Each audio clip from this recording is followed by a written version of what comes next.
We had to cross through a few big mud puddles, and as we did, my grandson said, "Hey, look at that."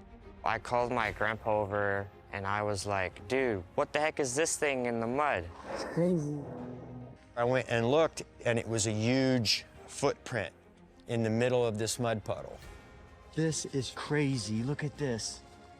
Now, it's standing at a far enough distance, probably 20, 30, 40 feet, and we can't really make out a whole lot of detail. But in the second picture, it's much closer, and we can see that it kind of has its arms positioned kind of like this, where its hands are up by its chest, and you can see that it is clearly not a black bear. This is clearly not a bear of any kind.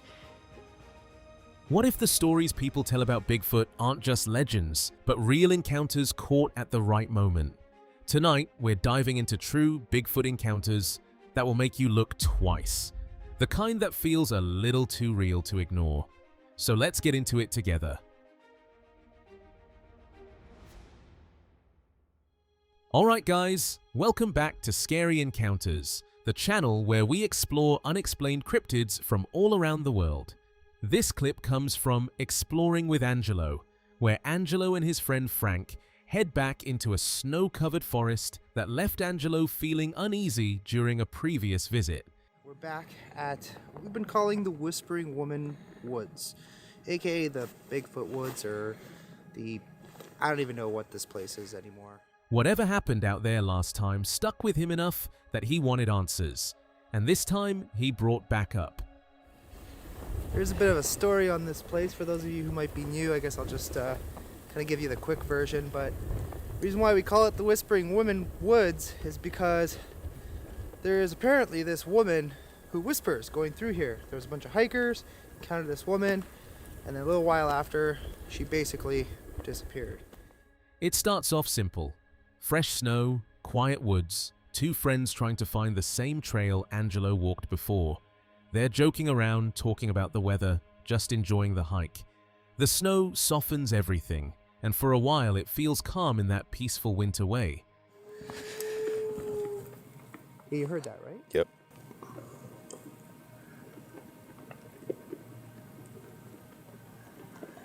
Odd. Last time I was here, I heard pretty much the same thing. But as they move farther in, you can tell their focus slowly shifts. The conversation fades a little. They're still talking, but they're also listening more carefully to what's happening around them. It's not that anything obvious jumps out. It's just that feeling when a place suddenly feels aware of you. Yeah, what the hell was that? I don't know if it was just a tree or... After that moment, they try not to overthink it. They keep walking, keep things light, but now there's tension under the surface. The woods don't look different, but the vibe definitely does. And the strangest part? Nothing shows itself. Whatever is causing the noise stays hidden, just out of sight. Oh. What the hell was that? No, I might... Let's see. Oh, wow. Yeah, it could have just been a tree, but it sounded like something hit a tree. Yeah, that definitely sounded like an impact. Yeah, it sounded almost violent. As they continue deeper, the timing of the sound starts feeling less random. It doesn't feel like wind or distant wildlife anymore. It feels close, close enough to follow, and close enough to make you react. Most people probably would have turned back by now. They don't.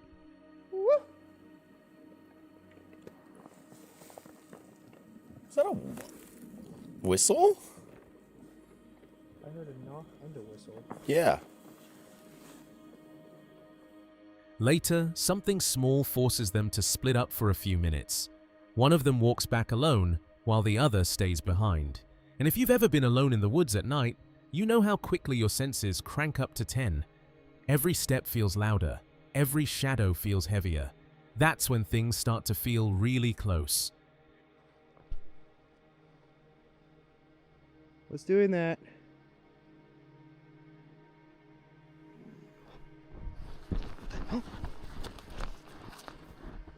Okay, something keeps grunting. I don't know what the hell it is. Something also smells weird. It legit smells like, sorry, I know my glove's in the way, but it smells like musty. When they meet back up, the mood isn't the same as it was earlier. The joking dies down. Before leaving, they decide to try one last small test, just to see if anything happens once they step away. Provided this stays. And it does not. That's not gonna work. Alright, looks like ground it is. Leave that for you. You don't see the whole thing, but you see enough to know they weren't alone. And that's what makes this one stick with you. So what do you think Angelo and Frank experienced that night? Just wildlife moving through the snow, someone staying hidden nearby, or something that knew exactly how close it could get without being seen? Let me know what you think.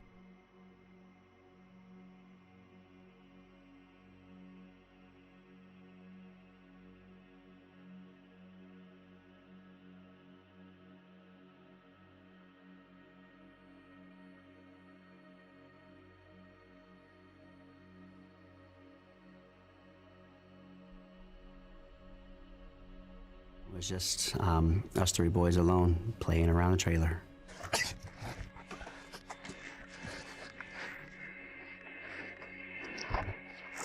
As we're running around from the trailer, chasing sticks in our hands, we were on the back side of the trailer.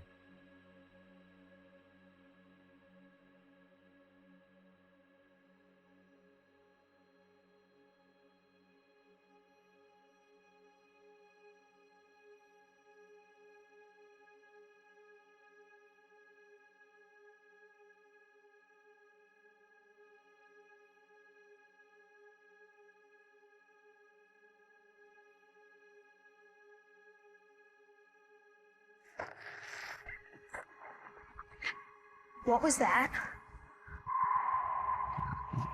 And the scream sounded like a woman being or part. Let's go check it out. It was extremely loud.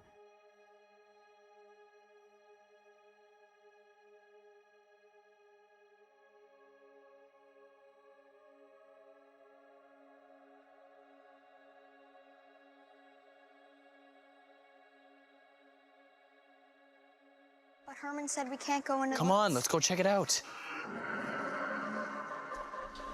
But there really was not much of a group discussion. It was more like we were drawn to what had screamed, and we just had to go see what it was. That was kind of creepy, but let's go check it out. I'm not sure if it was just the adrenaline and the fear that we had from hearing what we had heard, but we made our way towards the woods.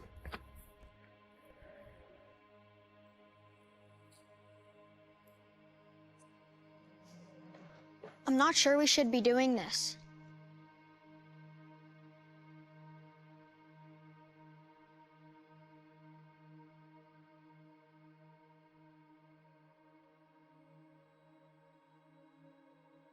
We heard a crack. Stop.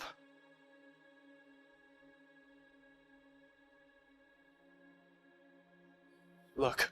We looked up, and about 15 feet up, we saw what, at the time, only thing I could compare it to was something from the Planet of the Apes. It was the hairy man. I mean, that's all we knew what to call it, because I had nothing else to compare it to before I...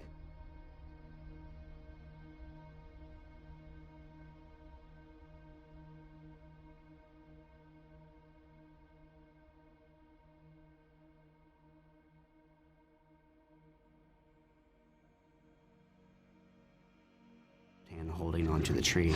It didn't have any emotion on its face. It was just a stone look on its face. It just seemed like it was observing us. What's it doing? Shh. Be still. We were terrified, and then when we made eye contact with it, it made eye contact with us. That's when it made a move. It all came crashing down.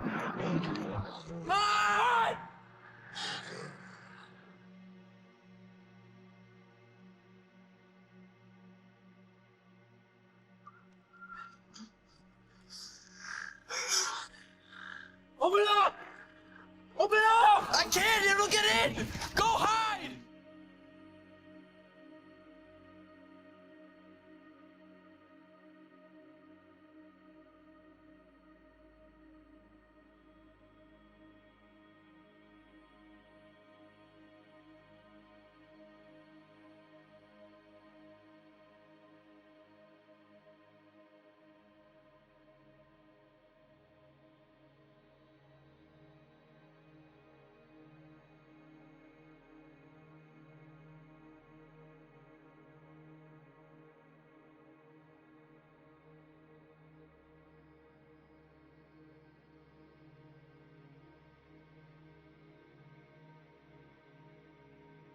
We've traveled to Washington's Olympic Peninsula to investigate reports of recent Bigfoot activity.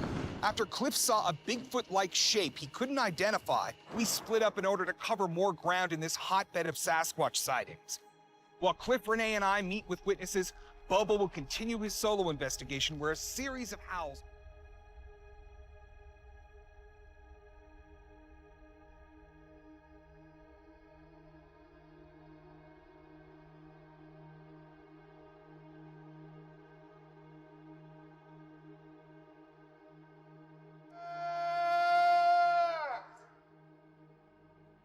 Now time to sit back and wait for the response.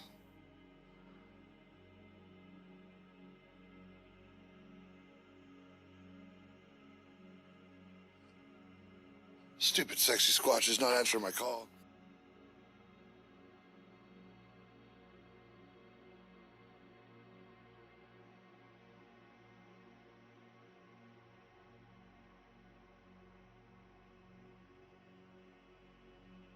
It's happening. We're doing the penultimate Sasquatch search tonight. We've got the therm on top of the vehicle. We've got an electric cart ready to take us out there quietly.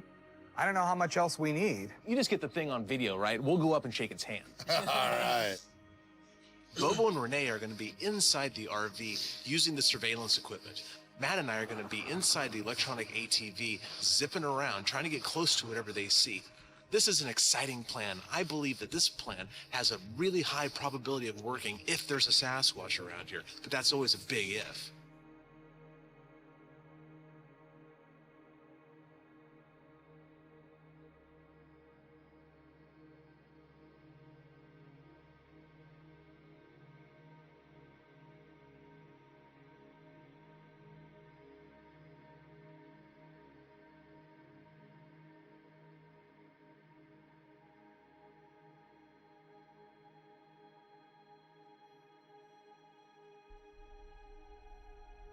Moving. That What looks is like that? a deer. Oh yeah, with the ears there. Wait, there's two of them A though. fawn, baby. Oh, it's Oh. feeding. You zoom in all the way. Well, you said it's about. There's wood rats jumping. There's two of them. You can even see the mice on here. You can see her opening her mouth. That's like 1,000 meters. Yeah, look at that. That's unreal. As they come walking down the rodents are just scattering. Yeah, this is the way to Squatch. I mean, yeah, we're kicking back in a nice heated RV, but we couldn't be doing anything better to find Squatches right now.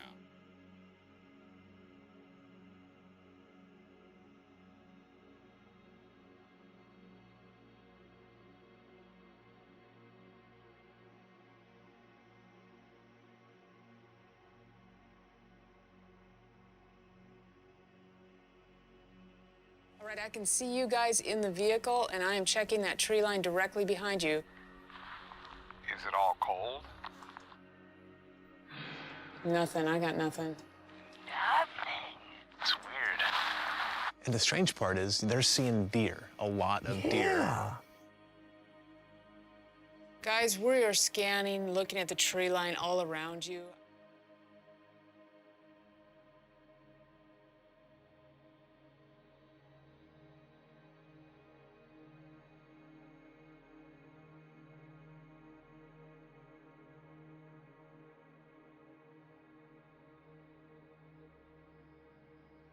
This is kind of the panoramic view. We would hit these clear cuts right away. Early on, we started seeing deer.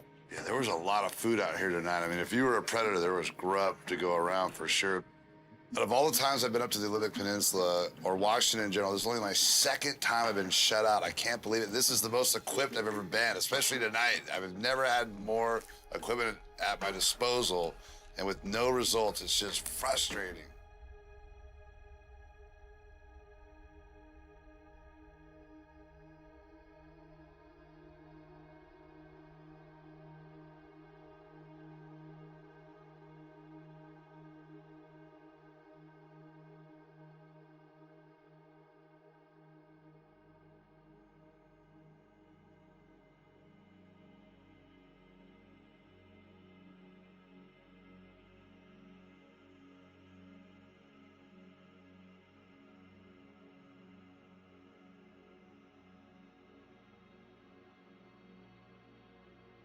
Sharp, deliberate, and echoing through the trees like a signal. It felt like we weren't alone.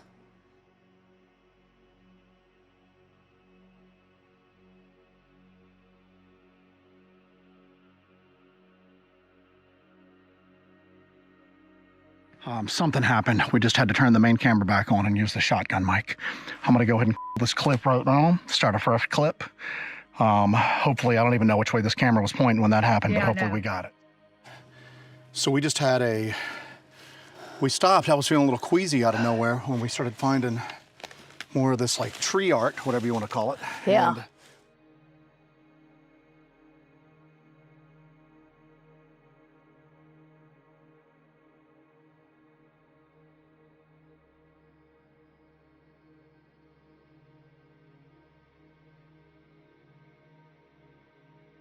in the distance, I just heard hearing over and over. And I was like, we grabbed this camera, we had that going for a second.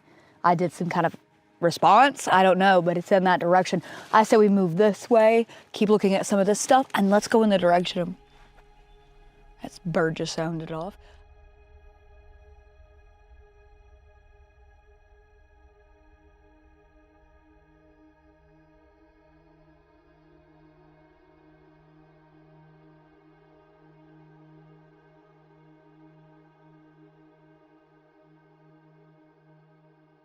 house on top of stuff.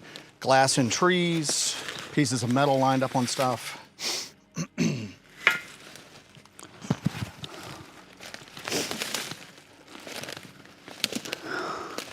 So something was here. That's a spiral. Yeah, That's a spiral. Spiral of rocks here. Yeah. Oh, it is a spiral. Yeah. It starts here. It is. Oh, man. Here, and yeah. Then spirals in. I think I'm catching it here. Very strange. That's a spiral. Yeah.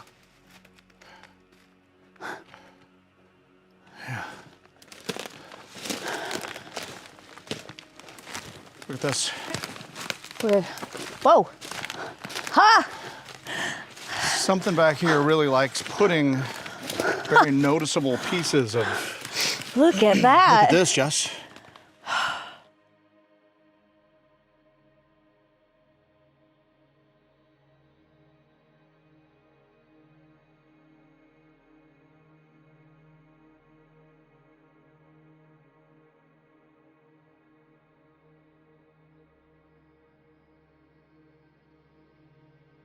I mean, even this would be a good shelter, you know? That would be a good shelter.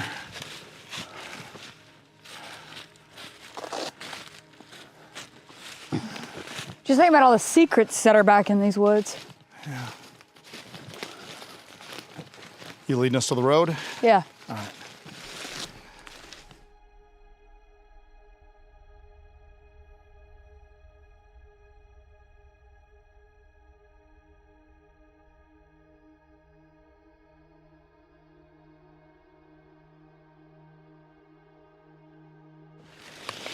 Is that what we heard earlier? Something banging on this?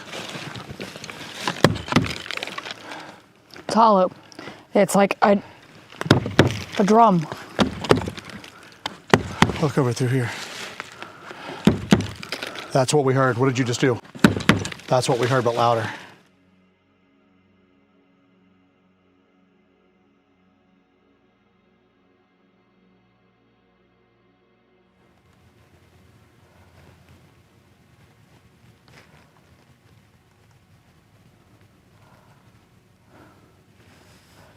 Joe? I was even thinking maybe it was Joe? What?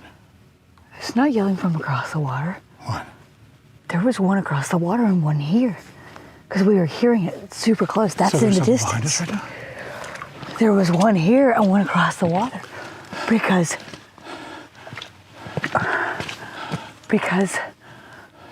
we were hearing it super close and loud. It didn't go across the water. It's over there. There was one over here too.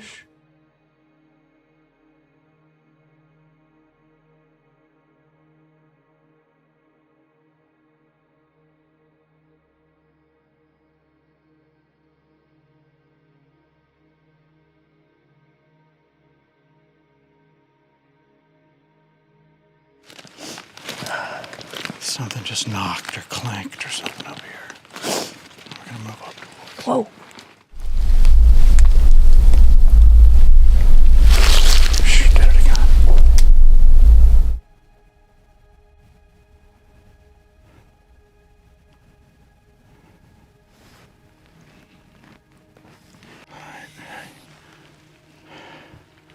Turn your flashlight on low. Let's kind of move forward towards that.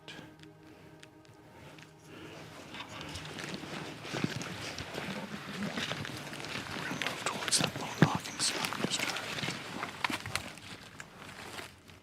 Whoa. What is it? You hearing them? What is it?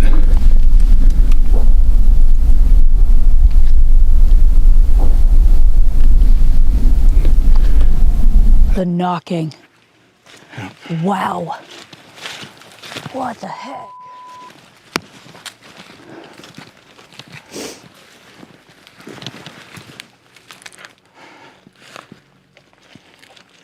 Was that driven in the ground when we came down?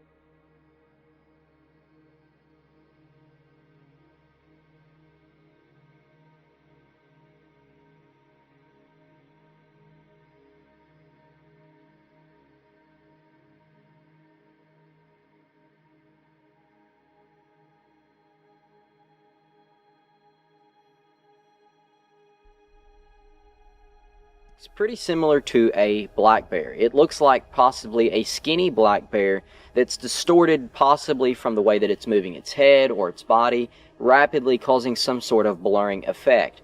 But what we can see is that it does have an odd look to it. Again, the consensus is that it's just a black bear. But it has that strange, almost humanoid feel to it, and that's why I included it in this video, because when you zoom in and look at the picture, I mean, it does have a strange feel to it. You know, we can see it does have the arms and legs kind of build of a black bear, and the face is the weird part because its head is completely blurred and you can't see much detail about it.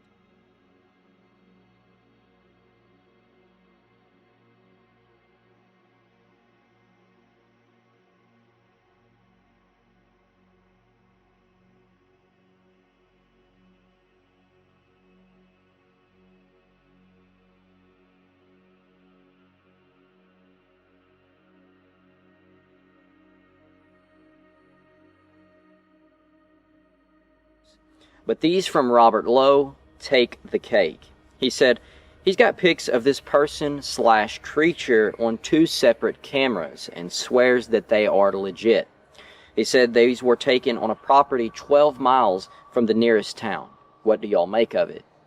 Now, just by looking at the trail camera image, we can clearly see a humanoid figure, but it looks small, almost like a child or possibly just a short person. And they're running past the camera at a rapid speed, causing some significant motion blur, and we can't really make out a whole lot of detail. What we can see is that they have what appears to be their left arm outreach.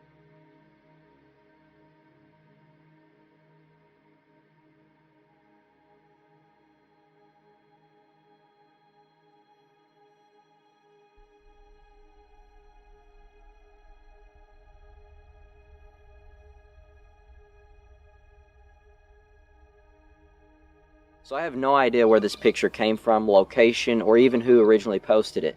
But I had to include it because it shows something that no one can explain. A silhouette, an overexposed silhouette of something walking towards a trail camera that's kind of positioned lower to the ground. So we can only see kind of basically from the, stomach down.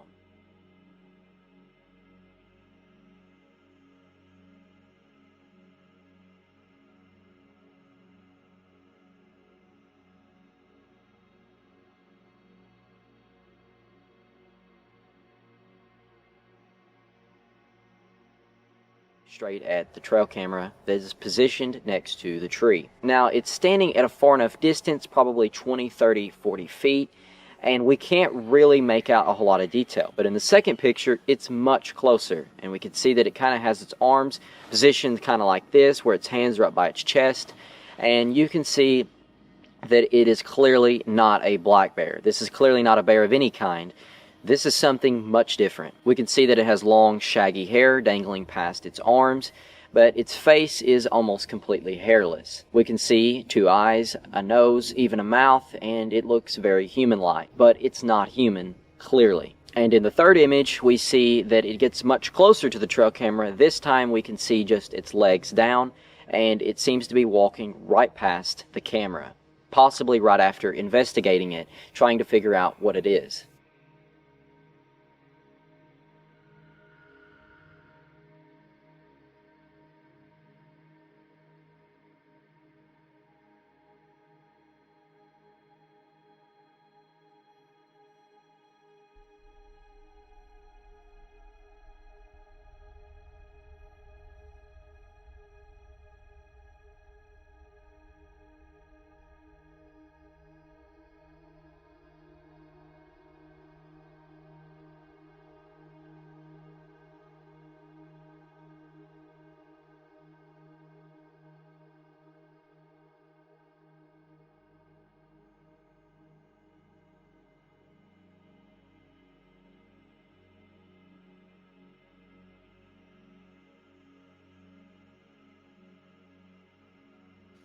There's some strange sounds out of the creek. I'm gonna go down and investigate.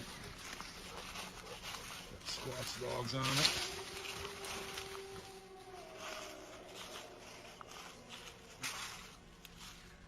You girls hear that? Where's that coming from, huh?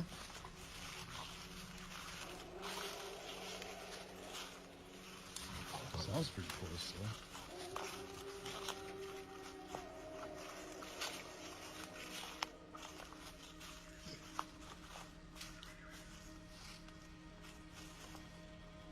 Catch some bear up here. Springtime.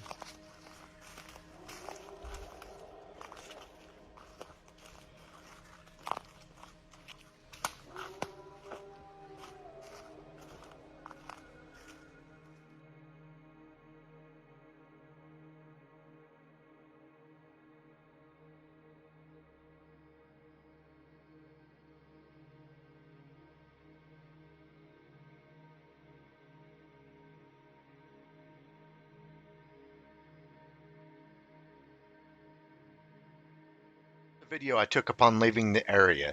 I can't say for sure what it is, but I noticed it was a child size at the time and I assumed adults would be around. But when I look at my video, it is all that I see. Maybe someone should research the area back there. It bothered me enough to go back and measure the handrail. I'll send you a photo from that view also. RMSO asks, "Hi Tom. Did you sit there and see if you could fold your arms across the railing the way it was too?" Tom continues.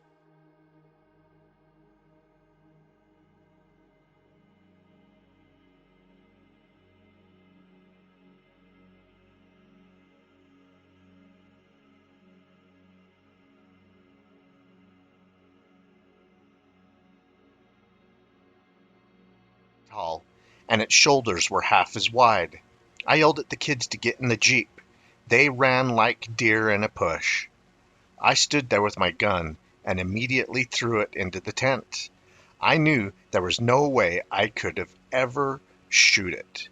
It looked just like a giant hairy man.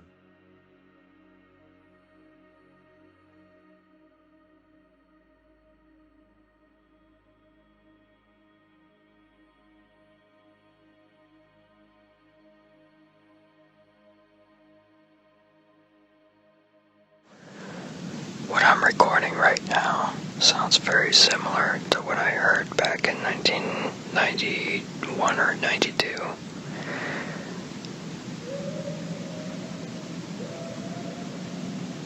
Does not sound like a dog at all.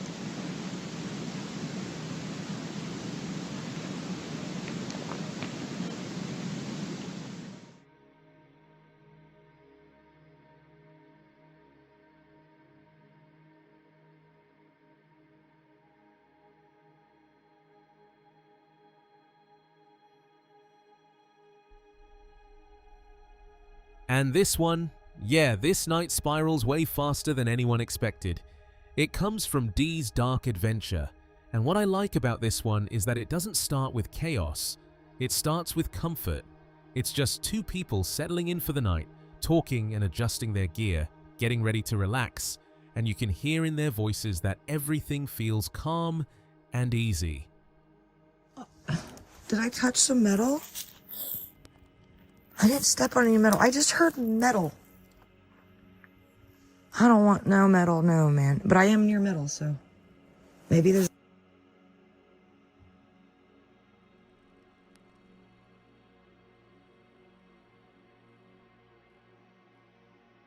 The piece under here I did not see.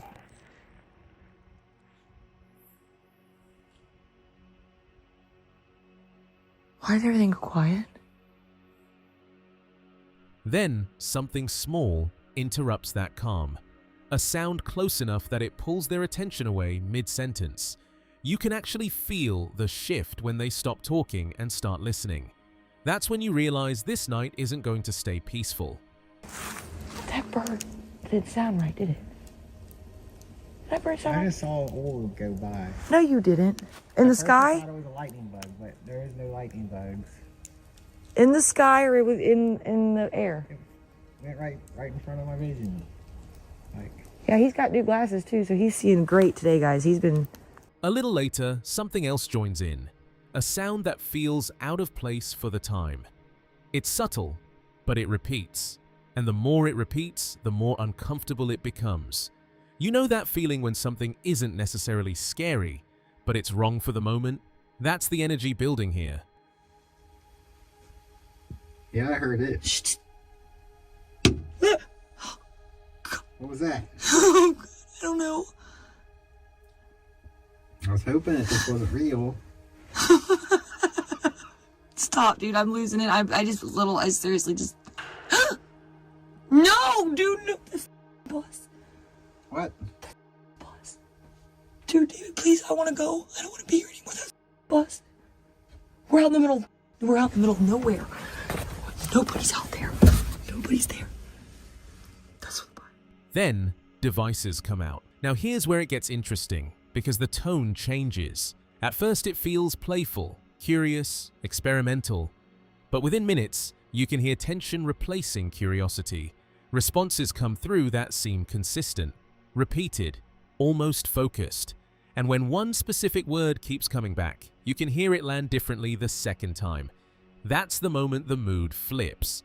I want to ask one more time, what is out here with us?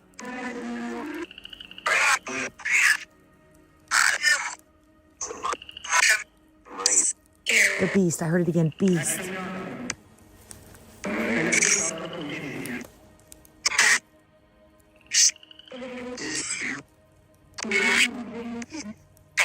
Wait, stop.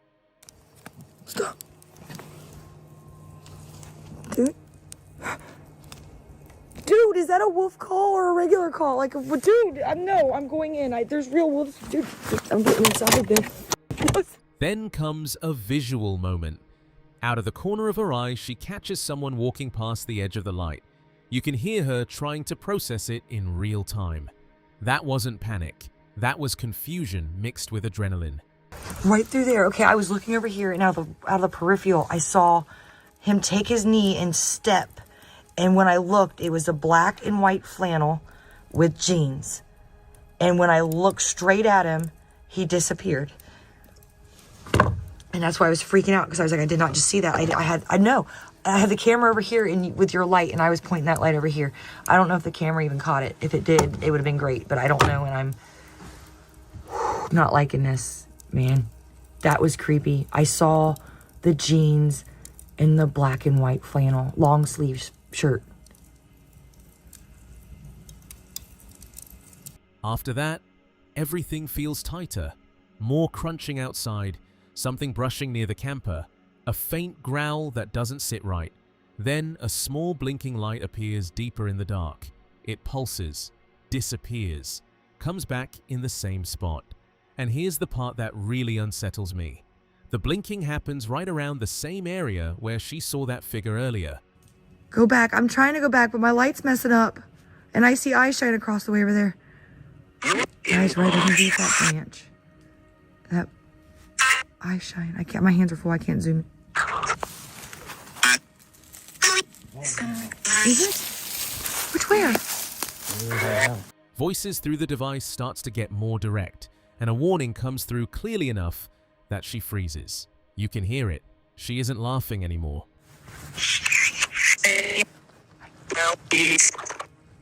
It just said, get out, D. Get. By the time the night reaches its peak, nothing physically breaks in, but the combination of footsteps, disappearing figure, repeating words, and that blinking red light outside the door creates something heavier than a single jump scare. And when morning finally comes, you can hear the relief in her voice. Now, here's what I want to know from you. What moment actually hit you the hardest? The footsteps, the figure, the light, or the way the animals stayed quiet? Because sometimes the loudest part of a night like this is what doesn't react at all. Made it. I love I made it. It's the worst night of my life. Every single noise I heard, I thought that was the end. Tired. I'm going to. No, ma'am. This last one feels different for one reason. Nothing happens, and that's exactly why people can't stop staring at it.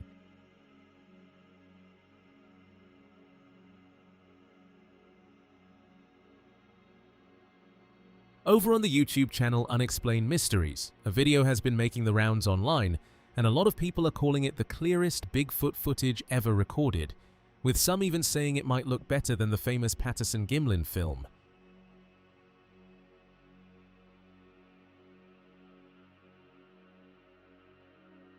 The figure is sitting on a fallen log like it belongs there, not crouched like it's hiding, not squared up like it's ready to charge, just sitting, calm, heavy, still, thick hair covering the body, broad shoulders, long arms resting naturally, and a face that hits that weird middle ground where it looks animal, but also just human enough to make you pause. And what sells it for a lot of people isn't a roar or a sudden movement, it's the lack of performance.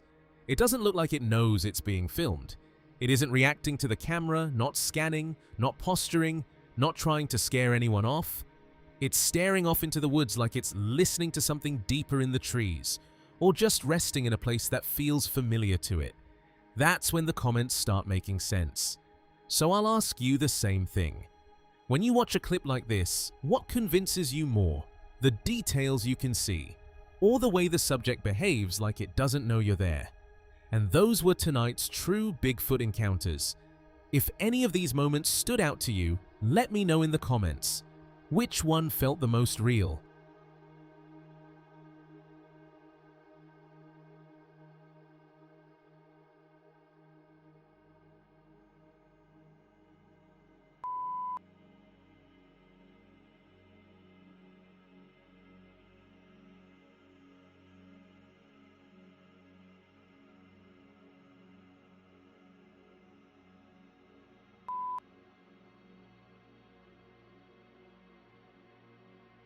It was laid out. It was about middle of September. After work, I was on my way home. At 11 p.m., Ellen pulled into the driveway of her farm. As I pulled up, I saw there was something there. Its eyes lit up and flashed light back to me from the light of my vehicle. That was pretty disturbing because that's not a natural thing that happens with humans. This kind of dread set in, and I looked at it, and its whole upper body moved towards me.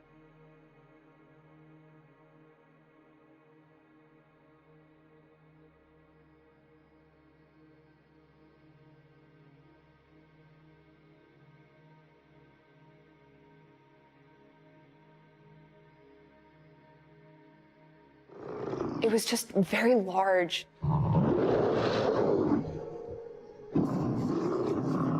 I believe that I just witnessed Sasquatch.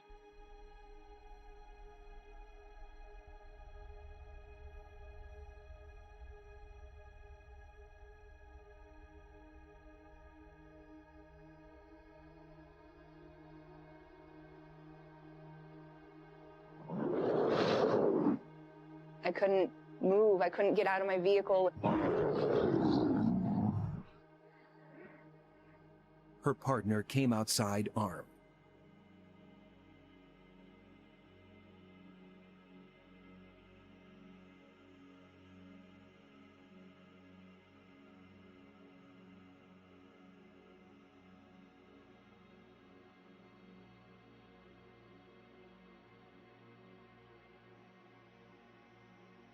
What I saw it was only a little ways in. So as you can see, it's quite marshy, quite spongy.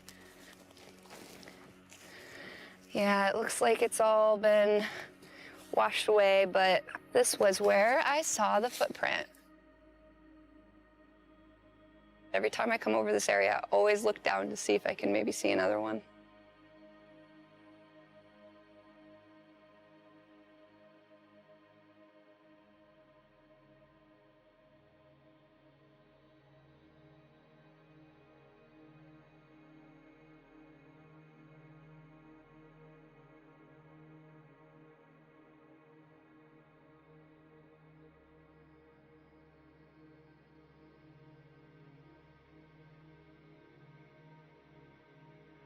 In October of 2019, me and my grandson was kind of bored sitting at home. It was a rainy day, so we decided to go out and do some exploring.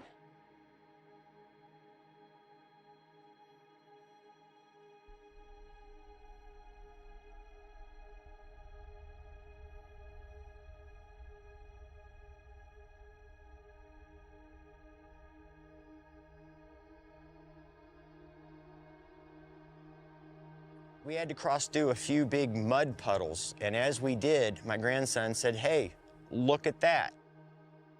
I called my grandpa over, and I was like, "Dude, what the heck is this thing in the mud?" It's crazy.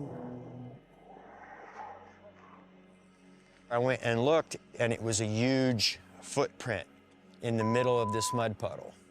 This is crazy. Look at this.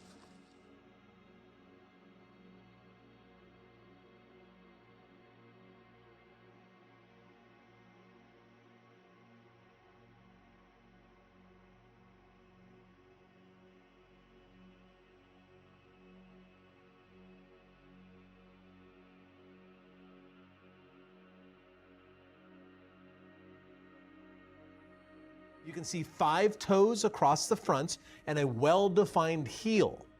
The Sasquatches seem to come down rather flat-footed. They don't come down heel first like people do. If the foot came down flat, then you would expect a nice, clean heel impression, and that's exactly what we see here.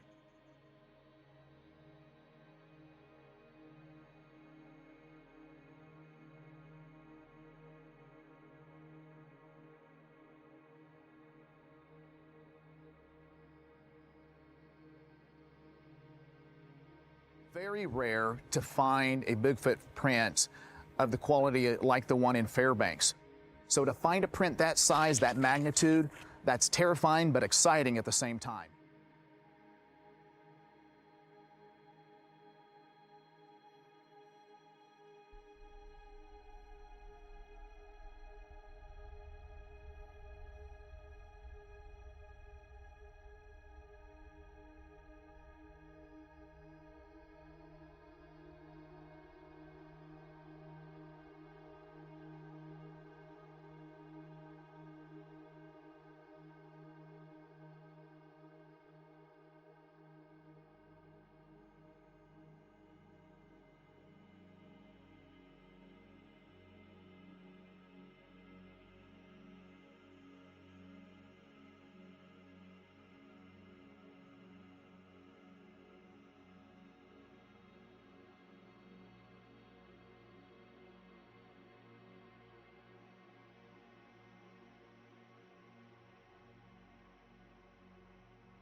In the shadowed forests of western Washington, where every rustle and ripple fuels old legends, Nikia prowls the line between curiosity and disbelief.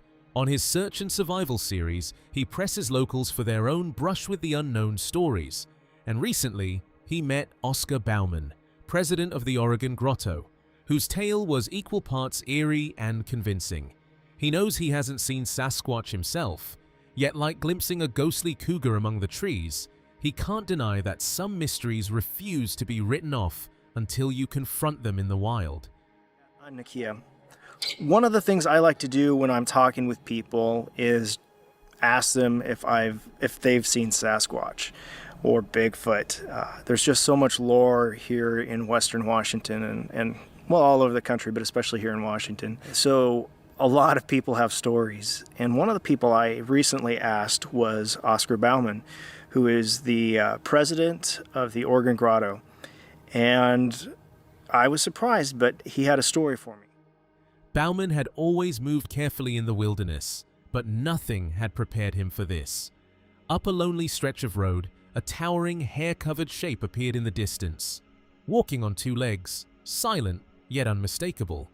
His instincts screamed caution. He pressed close to the roadside, weaving through shadows, careful not to startle it, desperate for a better look, yet unwilling to risk the unknown. Every step was measured, every rustle amplified, as the mysterious figure led him deeper into the forest's quiet tension, leaving him both terrified and enthralled. Done that with a bear, and all I saw was a black blob. So when I saw what could have been Sasquatch, I didn't even have time to do any of that. I was like, ugh, I don't want the flash going off. I don't want to arise, because I was following it up the road. And I was like, just how you can keep tangents where if it turns around, you can step to the side and it's out of the line of sight. Because that's how scared I was. But I wanted to get closer to confirm what it was, because I couldn't. It was something hairy walking on two legs a quarter mile ahead of me on a road, and I didn't want to get any closer than that.